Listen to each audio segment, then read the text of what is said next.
O governo Lula liberou 33,89 bilhões de reais em emendas parlamentares até o início de julho, um recorde histórico para um período pré-eleitoral. Um absurdo, né? Seguimos aqui com as pautas do dia, né? E olha só, governo Lula paga recorde de 34 bilhões de reais em emendas às vésperas da eleição. Pois é, o governo Lula liberou 33,89 bilhões de reais em emendas parlamentares até o início de julho, um recorde histórico para um período pré-eleitoral. Um absurdo, né?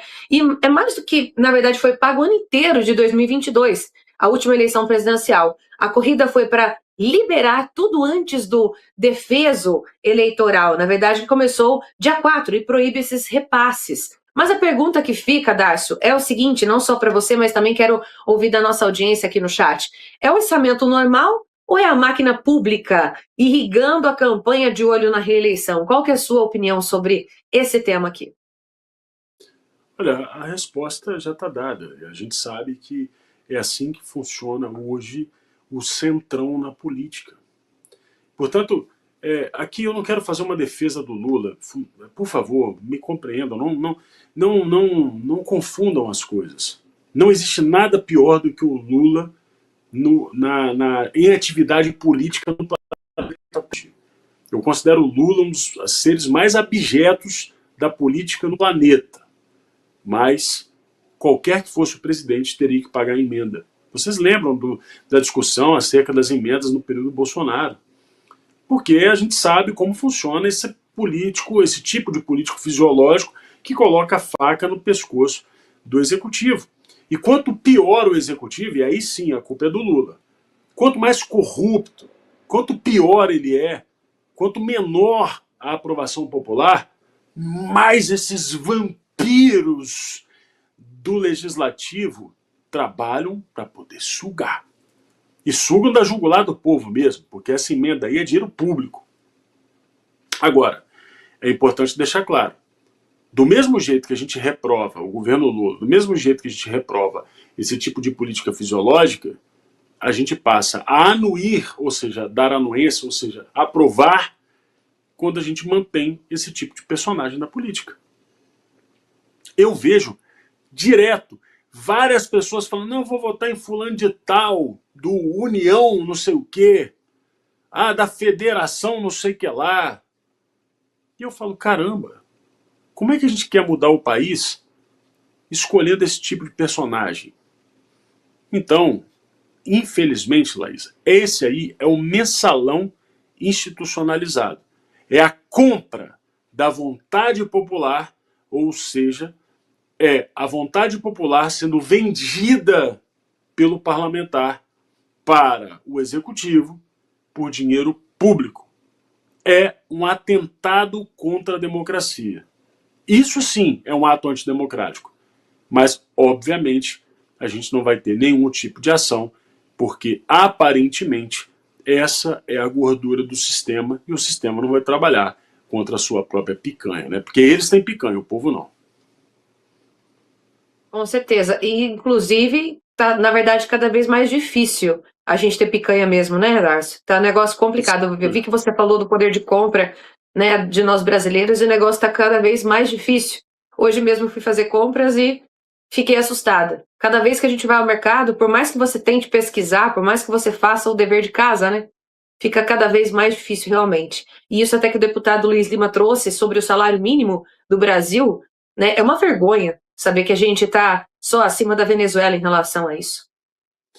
A questão toda não é nem só estar só acima da Venezuela, é a moeda brasileira que desvalorizou num montante simplesmente assim, inacreditável. Olha, eu estive há pouco tempo nos Estados Unidos, semana passada eu estava lá. Eu fui no supermercado, tinha uma dúzia de ovos a $1,20, $1,20, mais ou menos. Caramba, é impressionante o que estão fazendo com a população brasileira. Existem alguns artigos que não dá mais para comprar. Infelizmente, esse é o imposto mais cruel que existe, a inflação, e que tirou do trabalhador a possibilidade de se alimentar como se alimentava antes do governo Bolsonaro. O problema é aquilo que eu dizia, a gente não vê perspectiva. Porque qual que vai ser a saída? A saída sempre terá que ser por um remédio amargo.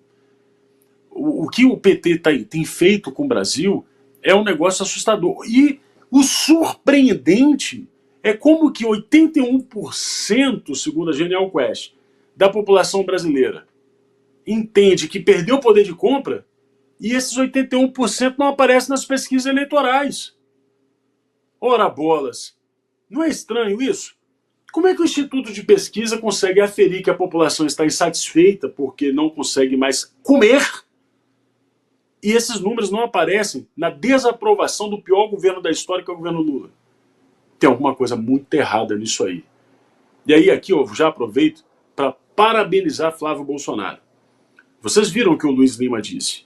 Se fosse ele, estaria rodando o Brasil fazendo campanha. E foi isso que o Flávio fez. O Flávio Bolsonaro abriu mão da sua pré-campanha, parou a sua campanha para poder defender o interesse nacional, para poder defender o Brasil, para poder defender a nossa nação de uma tragédia que pode ser ainda pior se o nosso setor produtivo fosse impactado agora por uma taxação de um mercado tão importante quanto o mercado americano.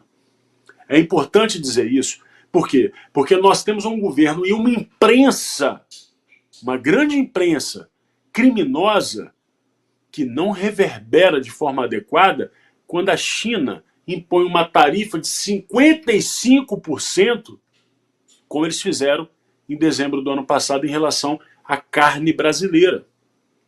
Eles não dão show e nem espetáculo quando a Europa barra o nosso pescado, porque não entra pescado brasileiro na Europa, mas nos Estados Unidos entra. Mas quando o Donald Trump estabelece uma tarifa de 25%, o mundo acaba. Pois é, e pior que é para acabar mesmo, porque, afinal de contas, alguns itens só eles nos compram. E o Lula não mandou ninguém, Laísa, ninguém para os Estados Unidos para fazer a nossa defesa. E o Flávio Bolsonaro deixou a sua campanha e foi lá para os Estados Unidos para poder fazer a defesa, e fez uma excelente defesa, uma ótima manifestação para que essa taxação não ocorra agora e para que num segundo momento, eventualmente, caso ele seja o presidente, ele possa negociar isso de uma forma mais inteligente. É assustador como que esse abandono, esse desleixo que o Lula tem com o Brasil e com os brasileiros não aparece também nas pesquisas. Bem colocado, viu, Darcio? É verdade. Agora, isso que você trouxe no comentário é muito real, né? Porque o Lula, ele realmente, ele omite, né? Ele se omite de se posicionar, ele não se posiciona nos momentos corretos e também não ajuda. Parece que ele realmente não quer ajudar a população. Os discursos são muito vazios, né? São muito vagos. Então, a gente gosta de ação, né? Como você realmente trouxe aqui esse exemplo do Flávio Bolsonaro. Agora, seguindo com as pautas aqui da nossa noite, ministro José Guimarães chama para radicalizar e diz que o PT nasceu desobedecendo regras. Isso aqui entre aspas, né? E é isso mesmo. Ele não é um militante qualquer, né? Comanda a articulação do governo no Congresso, um dos cargos mais poderosos do Planalto. O defeso em vigor desde 4 de julho existe para impedir que quem está no poder use a máquina pública na própria campanha.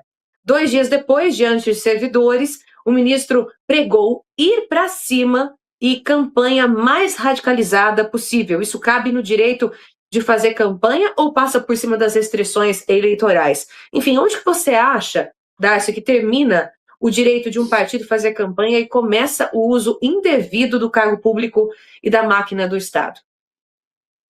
Olha, no caso do José Guimarães, a gente teria que discutir se a radicalização dele vai ser comprar, eventualmente, cuecas maiores, né? Ou já esqueceram da história dele? Eu não esqueci, não. Vamos lá. A gente passou uma eleição de 2022 muito complicada, onde o Bolsonaro não podia fazer uma live da sua própria casa, não podia exibir imagens do 7 de setembro, uma comemoração cívica que, portanto, não teria problema algum ele exibir, e nem das viagens que ele fez internacionais, como o funeral da Rainha Elizabeth, não pôde. Os programas de rádio de Bolsonaro foram todos cortados. E não só isso. Do outro lado, a campanha do PT dizia que ele ia acabar com o 13º, que ele iria acabar com o salário mínimo, que ele iria, enfim, aquela campanha de desinformação muito, enfim, criminosa. E que, obviamente, foram todas veiculadas sem qualquer freio do TSE. Depois, qualquer pessoa que morasse numa área dominada pelo crime organizado, que, se falando de Brasil, são dezenas de milhões de pessoas, não podia manifestar o voto em Bolsonaro. Caso contrário, podia morrer. Eu não estou exagerando, isso aconteceu. Isso quando não eram chicoteadas. Também aconteceu em 2022. Quando um sujeito desse diz que eles precisam radicalizar, eu fico pensando, o que é radicalizar para quem já faz tudo isso? Então eu não sei qual é o limite dessa gente. Eu sinceramente fico assustado porque ele tem um cargo, como você bem disse, Laís, e aparentemente ele está utilizando a estrutura do cargo não só para fazer campanha, mas para poder promover o que talvez pode ser considerado até crime. E aí? Eu espero que o TSE, sob nova direção, coloque um freio nessa gente, uma gente absolutamente incivilizada e que é capaz de tudo para poder permanecer no poder.